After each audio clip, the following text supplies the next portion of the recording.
Tebrikler. Başarılar devam ediyorum.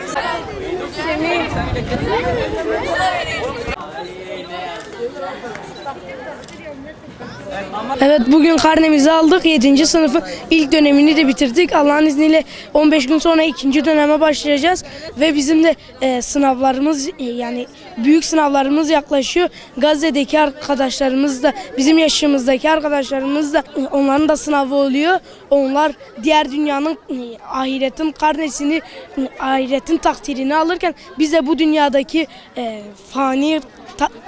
fani karneyi alıp takdirimizi alıyoruz.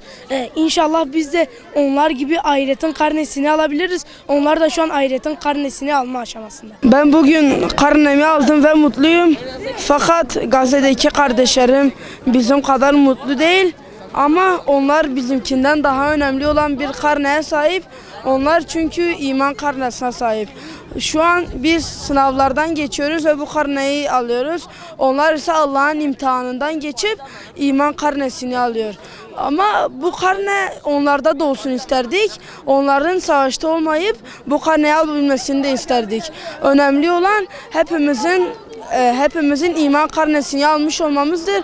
Bugün tüm öğrenciler için karne günü ve ben de karnemi aldığım için çok mutluyum. Ama bu mutluluğum derin bir hüzünle karışık.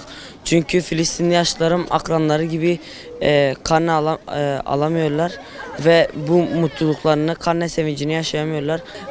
Gerçi son 2 gündür gelişmeler var. Bu direnişin ateşkesle sonuçlanması bir zaferdir. Bu zaferden dolayı hepimiz çok mutluyuz. Umarım bir an önce okullarına kavuşurlar.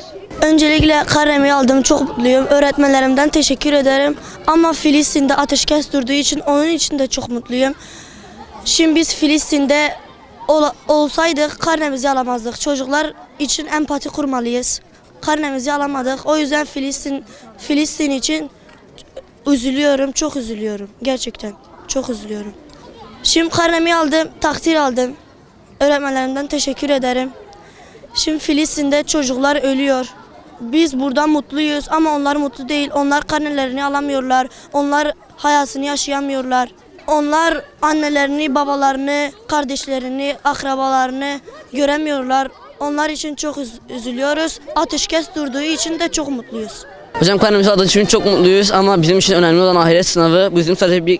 Bu bizim için sadece bir kağıt parçasından başka bir şey değil. Önemli olan ahiret sınavına çalışmak. Gazze'li kardeşlerimiz için bize çok üzülüyoruz hocam. Maalesef orada yaşanan soykırım bizi çok üzüyor. Umarım biz de onların bir müddet içerisinde karnelerini almasını istiyoruz. Evet, çok mutluyum. Güzel bir dönem geçti. Öğretmenlerim sayesinde bu en sevdiğim belgemi aldım. Güzeldi.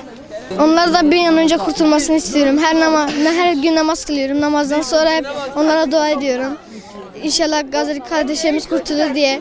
Onlar kurtuluşa erirse dünya rahatlayacak. Güzel olacak. Yani ona da bunları alacak. Güzel olacak. İnşallah. Karnemizi aldık. Bu dönemi de kazasız belasız atlattık çok şükür.